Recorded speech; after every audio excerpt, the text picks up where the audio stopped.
Hey all, welcome to ShareTreck. This is Raj here. Hope you are able to hear me clearly.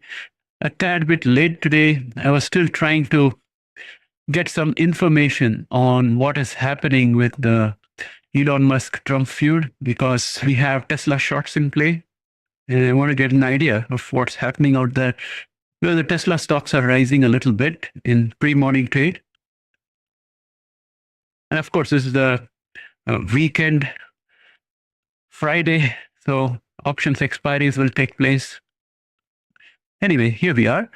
And let us have a look at what's happening in the markets. So what can I see out here? Well, S&P 500 futures and NASDAQ futures are both up. So the market is optimistic today. I don't know why. There are reports which are emanating from basically British sources, in my opinion, which talks about a call this Friday, that is today, between Elon Musk and Donald Trump, and that they're going to bury the hatchet, make amends, and everything is going to be hunky-dory. And in sympathy, we have Tesla shares moving up in pre-market trades. We also have the non-farm payrolls coming out today, and that is going to be happening at around 8:30 a.m. So we'll still be online to watch what is happening out there. Non-farm payrolls might end up coming in at lower than what was expected. So we have a headline out here, and I want to share my thoughts with you a little bit on this one. So this is the 10-year Treasury yield. It has dipped ahead of May jobs data. So when the yields dip, that means the bonds are getting a lot of demand, and therefore the bond price is going up, and therefore the yields are going down. So that's the way we have to look at it. Now, one of the reasons why the bond yield would go down is because the Federal Reserve is likely to reduce interest rates as and when there is a little bit of negativity in the market, which kind of makes you feel that the economy is weak. The general expectation is the Fed will cut rates, and therefore that will boost the economy. And that is the signal that the bond market is responding to. But right now, I think the bond yields are not falling as much as they could, basically because we have counteracting pressures as well. So one of them is the tariff war that is going on between major economies and US, literally US with the whole world and major economies with the US. That's the way I look at it, because there is tariffs on everybody, 10% tariffs on everybody at the very minimum. And then with the biggies like European Union and China, it's way more. And with Canada as well and Mexico, there is the steel and aluminum tariffs, which kind of flows into everything made out of steel and aluminum, whether it's a dishwasher or a washing machine or an automobile or an airplane, anything you take it, right? So that's the other pressure, which kind of makes the bond not that interesting. Also, the other problem you have is the stress that has been put on the credibility of US institutions. That also weakens the value of the bond. And of course, we have the sovereign downgrade by all the three top rating agencies, which is what most fund managers look at. So all of that put together, the forces, opposite forces react with each other. And the net result is that the 10-year Treasury yield has dipped ahead of May jobs data. So I'm expecting that the May jobs data may be worse than what was anticipated. And that's the reason why these two opposite forces have netted out in favor of the yields going down, because the focus of the market right now is more on the Fed reducing the rates because the economy is in the crapper, right? So that's what I'm thinking. Now, if the yields go up, that means money is going into the bonds, and therefore, logically, you would expect that the stock market would go down. So we'll have to see today whether the pre-market players are good and whether they have the insight and whether their optimism out here that we see in the futures is justified. Now let us look at the dollar as well. Now dollar has also come up. I'm going to go to the 1-day view and recalibrate the chart. So as you can see here, we are still below our resistance of 99.24, but overall we are much higher than we were before. And the 10-year yield, it has gone up a little. 10-year yield has gone up a little. And we have the 20-year and 30-year retreating from the highs of 5 that they had faced earlier. So this is the current snapshot. So right now, as a retail investor, when I'm looking at all of this, I think that everything is in a flux and we cannot make any conclusions until the market opens because everyone is trying to figure out and how are the participants going to weigh between the lack of economic capability within the US economy, which is causing loss of jobs, and the interplay of tariffs and international relations and geopolitics and everything. So there is that weighing going on. One is positive for the bonds, one is negative for the bonds. How it's going to fall out will only be clear when the entire market starts taking decisions, that is after the market open. Pre-market, it's a very small statistical sample. It's not worth it. So that's my conclusion for right now. And with that, let us go and have a look at what's happening elsewhere. So there is this news out here, Trump and Musk to speak after alliance descends into public feud. Now, this is a problem for both Elon Musk and Trump. There is a lot of money tied up with federal government for Trump, and many of the anti-Trump, anti-Musk people have already been saying that Musk is taking a lot of money from the federal government. And his involvement in Doge is basically to serve his own interest and so on and so forth. And at that time, MAGA people were not giving traction to that. So we'll have to see whether MAGA goes after Elon Musk now. And we'll also see what happens to JD Vance because Musk is calling for Trump to be impeached and Vance to be made the president. So that's immediately going to put a loyalty test on Vance from Trump. We'll see all these fallouts, and there are reports from, I have traced it back to British sources, which have now been picked up by other American sources as well, that Trump and Musk are going to talk on Friday, that a phone call has been brokered between the two of them. And that is the reason why we are seeing in the morning, in the pre-market session, Tesla stocks going up. It's up almost 13%. So guys, as you know, I have already done TSLQ. I have shorted it. It's profitable. The question for me is whether I'm going to sell it or not. So initially I had 100 TSLQ. Then I bought another 50 TSLQ yesterday. So both are in profit. So what I'm going to do is my brokerage opens at 8 o'clock. So at 8 o'clock, I'm going to make place an order to sell 50 of those or 75 of those and book half the profits and wait with the other half to see what actually happens, because many of these things will turn out to be rumors. After Elon Musk accused or resurrected the Epstein files issue for Trump, I don't think there is any going back. Neither of them wants to look weak. So that's the way I look at it. And yeah, so that's where I'm coming from. Now, next, let us look at what's happening here with NVDA. So NVDA is up 0.46% today in pre-market trades, and the stock is looking pretty decent. There is a bullish sentiment still in place. It's still intact, and we are still above the support of 140.37. In the last 4 or 5 days, we have not been able to go above $144 and stay above that. Will we be able to do that today? That's what we need to find out. Overall, everything looks good at this point of time, except for other factors outside of the stock market, which cannot be controlled, like the tariffs and We look at Meta, which is up again 0.83%.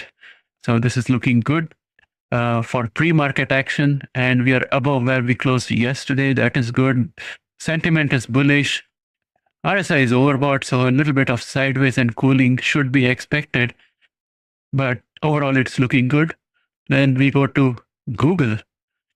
Google is up 0.69%, one of the best valued stocks so far. Its price to earnings ratio is pretty good. All the stats are very good. Among all the Mac 7, Google is most attractively priced. And it's got room to go up further, in my opinion. But what we see in the internals is that the bullish sentiment is weakening a little bit, and MACD has already become bearish. And momentum is just above average. So we'll have to see when the market opens if this momentum can continue and can we build up on that. We still have support from the 9-day exponential, so that seems to be a good thing in my books. Next, let's look at Amazon. Amazon is up 1.13%, and our support is at 207.87, which was yesterday resistance. So things are looking good overall.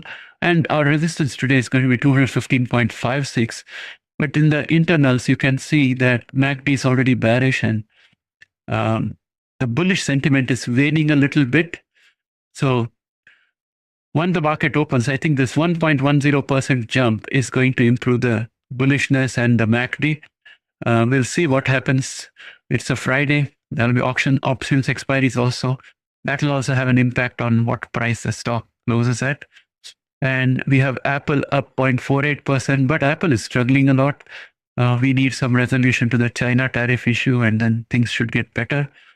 Also, the negotiation between India and US to come up with a deal faces a little bit of hurdle because Trump wants Apple to stop manufacturing in India and bring all iPhone manufacture back into the US.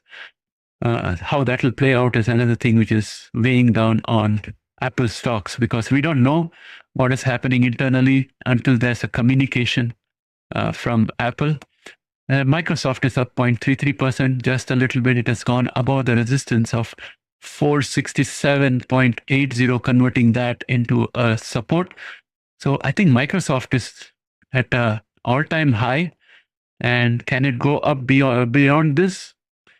I suppose, given the overall market conditions, if the markets start tanking after the data release later on at 8:30 a.m., it could come down because it's stretched out like an elastic, and with a gap up out here, huge gap up, something has got to give. We have our RSI also overbought completely. MACD is bearish, and bullish sentiment is waning. So all of that lends to the fact that maybe consolidation and a little bit down before any further gains. Tesla has gained sharply in pre-market, and there we have it. As I was suspecting, we have in the latest news out here, which says market chatter, no plans for a White House Elon Musk call. There are no plans for a call between White House and Tesla chief executive Elon Musk. Bloomberg reported Friday, citing a person familiar with the matter. Politico previously reported the White House has scheduled a private call. So yeah, I also think that that's what I mentioned in the earlier in our call, earlier in our live stream today. So yeah, that's the situation out here. I think that would start reflecting in the premiums that we have out here. We'll see if the stock price starts moving. Let's look at the pricing out here. We have 13.10 gain, 13.11. It's going up. So the matter will need some time to percolate to all the pre-market players. And then we'll see these numbers change if they buy it. If they don't, then I think Tesla shares are definitely going to regain most of their losses. Yeah, it's hovering around 13.38 and 13.00. If it goes below 13, Then I think, yeah, see, it started going below 13. So I think people are starting to pay notice to that new press news item. So it's all pure speculation at this point of time in the pre-market. And you can imagine how much people are likely to burn their fingers in this kind of a volatile situation. Speaking of volatility, let's go and have a look at what's happening with the volatility index VIX. VIX is down 2.27%. That's surprising. That is surprising. VIX is dropping further. Well, I don't know. Put call ratio is mildly bullish. Yeah, VIX is not responding as such. So let's go ahead and see what is happening with Oracle. Looking good. Up 0.91% in pre-market trades, and AMD also up 0.31% in pre-market trades. SMCI up 2.08%. Not bad. Not bad. It had dropped a lot yesterday, so it's about time it regained some. Broadcom down 2.39%. Okay. So I think Broadcom pattern out here looks quite bullish to me. The only concern here is that our RSI is overextended, and we have almost gone to the place which was the highest that we ever touched on RSI. So turn back is almost imminent. So you have seen a drop of 2.47%. So probably all the bullishness that the chart pattern showed has been exploited. But let me draw what I think is the stuff that gives me a lot of bullishness. There's a cup and handle pattern, I would say, and there's a lot of scope for the price to go up. But technical patterns don't always pan out. Most of the times they do, but there are times that they don't. Maybe this is one of those times. So we'll have to see how this turns up later on. Now let's go on and have a look at Palantir, which is again another resilient stock. It's up 2.72% today, and I personally feel that Palantir has got a lot of opportunities going forward, especially with the AI revolution and them being a leader in the ability to take discrete pieces of data, large volumes of unstructured data, and making sense out of it for the client. So that's where I think Palantir is likely to be a front runner in the AI story. So the AI story first was this GPU, and then the LLMs and the GPUs together. And then we started having this data center wave where a lot of data centers were coming up and they were consuming the NVDA chips. And now we are going into a stage, I believe, where end users will start using AI. And that's where those data centers will become the source or infrastructure that will be used by various companies to create AI intellectual property. And I think individual companies, when they're looking at using AI for their own company, they would be using Palantir as one of the sources among many others. So I think Palantir has got a lot of opportunity to go ahead and make money in this environment. So that's what I'm thinking about Palantir. And at this point of time, I'm just going to wait and watch what's happening out here, because the valuation is very rich. Regardless of everything, the valuation for Palantir is very rich. The valuation for Tesla is also very rich. And SMH, which is the semiconductor ETF, we had plotted a price target of around 280.90 out here. And pre-market, it's up 0.04%. I'm not ruling out that. I'm not ruling out this price target yet. I think there is plenty of opportunity to do that, especially because I can see some hope with the MACD mending a little bit. Momentum is also above average. Bullish sentiment is also continuing to exist. It's a bit flat. So SMH futures are tied with NVIDIA. NVIDIA is doing well today. So if NVIDIA can pull up the whole market, I think SMH will also move up. Then, of course, we have Tempus AI to look at. It's up 1.13% in pre-market trades, but it's going to find some resistance out here at 59.60. And it's also going to find resistance from the 9-day and the 21-day exponential. Both are sitting at 60.16 and 59.27 respectively. And also you can see that the bullish sentiment has gone down, and our MACD is also bearish, and momentum is just at average. So all of these shows that Tempus AI is looking weak at this point of time, and it could fall down further. And let us look at FNGP. It's FANG's XXX leveraged fund, which is bullish, and it's up 0.33%, which means FNGD is down 0.64. This is XXX leveraged bear FANG stocks, so it's down 0.76. I am of the opinion that when the market opens, FNGD is likely to go up. The bearishness is going down.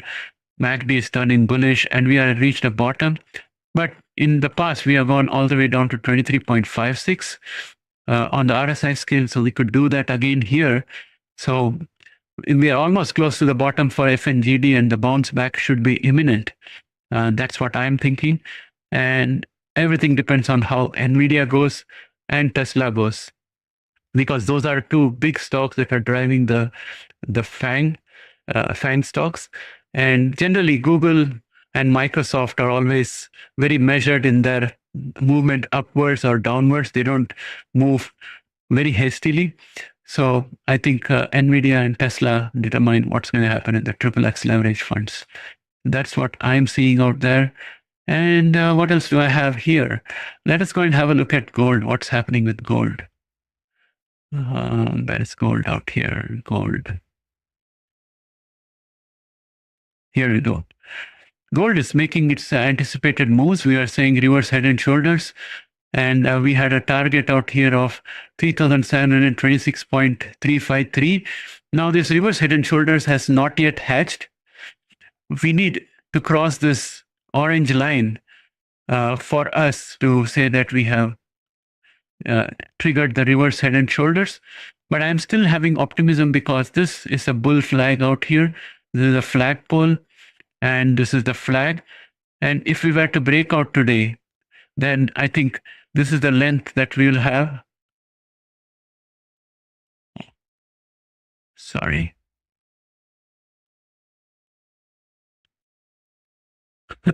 Sorry. So if we break out from here today, like today's candle might come somewhere out here. If we break out from here, then our target will be 3,482.56. So that's the kind of target we have. And I'm feeling more confident about this happening also because 9-day exponential and 21-day exponential are also in support. And the fact remains that the tariffs are causing a big problem. And that's the cause of my optimism. But of course, this is going to be influenced very strongly by the economic calendar, the data that comes out for the non-farm payrolls and the unemployment rate. So we'll have to watch out for that. And that could make a difference. So with that said, what else do I want to look at? I would like to look at a few stocks before I wind up the session today and go for my breakfast. That is going to be, I think, Rigetti. I want to look at Rigetti. Rigetti is up 1.56%. Yesterday also in the pre-market it was up, but it fell 7.87% yesterday. The sentiments are weakening and looking bad, so chances of it testing the support of 9.87 is pretty high. It's fallen below the bull channel that it was riding on. So hopes are dwindling for Rigetti. SMR was riding the wave of small nuclear reactor approvals by US government. Now that seems to have changed, but I wouldn't throw in the towel yet. We have a bull flag out here, which is still intact, and it has a possibility of going upward. The bullishness is still there in the sentiment. RSI is elevated and it has kind of consolidated. MACD is still bullish, ready to cross over to the bearish side. But let us see what happens in the market today and take it from there. AV is another stock which I have, and I think I'm pretty bullish on AV. Given the global geopolitical situation, I think drones for battle are the future. And AVAV is cementing its position very strongly. Plus the other use case that came up yesterday or day before, where they're using drones to check power lines. There'll be similar applications for drones in future. And AVAV might be a big gainer out there. And that's the reason why I think I would still be bullish about AVAV. And we have a chat message out here, which I want to check out. Give me one moment, please. Let me check out what's happening out here. Let's see who is on chat. We got Jimmy Garcia on chat. And what is Jimmy saying? Okay, let us see what Jimmy is saying. Jobs report coming down 8:30. Either we all go up or down. Be ready. Absolutely, Jimmy. That's exactly what I'm also thinking.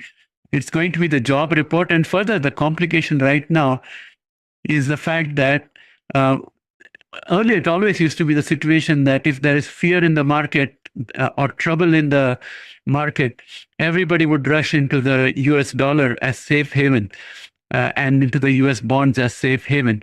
We saw that change a little bit because earlier, even if US was the source of trouble, money would go into the dollar, into the bond, and the yields would go down.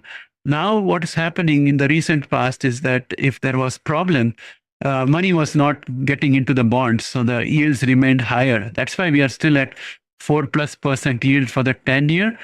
So that's what I'm seeing out there. So that's the other battle that's going to be resolved. And it will in turn determine what's going to happen today. So yeah, we are all dependent on that news coming out. And the pre-market is not a full indicator, in my opinion, of how the market is going to turn up. So we'll have to see what happens when the entire market participants get into the act, which will happen when the market opens. TSLQ has given up 8.61% of the gains. I have bought TSLQ at 17 2 days ago. And then I bought a little more, 50 more yesterday. So 100 plus 50, 150. I got more than $1,000 of gain in there. I'm waiting to sell it off. So I might end up this live stream in a short while, then go and sell off half of it to block my, to preserve my gains. Because there was some kind of a rumor that came out that Musk and Trump are going to have a chat. And then we just had clarification that it's not true. There is going to be no discussion no phone call between Trump and Elon Musk. So that's the clarification that we have got. Let me see if we have any further update on that. Let's go here. And let's go into the news section. Market chatter 17 minutes ago. There are no plans for a call between the White House and Tesla, Chief Executive Elon Musk. Bloomberg reported Friday, citing a person familiar with the matter. So there were reports which I traced back to British news sources, which was then picked up by news in the US, which were saying that there is going to be a talk between Musk and Trump around Friday, that is today. So this is a disclaimer out here, which says market chatter news is derived from conversation with market professionals globally. This information is believed to be from reliable sources, but may include rumors and speculation. Accuracy is not guaranteed. There's a whole lot of volatility. And then after that, of course, as always, I went and said, let's look at the VIX and see what is happening out there. So where is the VIX out here? Indicators, VIX. The VIX is still low. And VIX has gone down actually 2.92%. So I don't know. Gold is up a little bit, trying to break through this line of resistance, which could probably take it to its target of around 3,729. But right now, we are all waiting for the economic data to come out. Let us see what's happening in the economic calendar. It's going to be at 8:30 a.m. It's only 8:15. So the question is, what do we do? Well, I'm just going to take half of my profits on TSLQ, that is the Tesla shorts, and that's what I'm going to do. So friends, that brings me to an end of today's session. Unless you have any ticker symbol that you want me to talk about or do a quick analysis, I'm thinking of winding up this session and going to my trading platform and sell off half of my Tesla shorts. So Jimmy, do you have anything, any pointers in the market, any ideas that you're following today, or any tickers you want me to have a look at?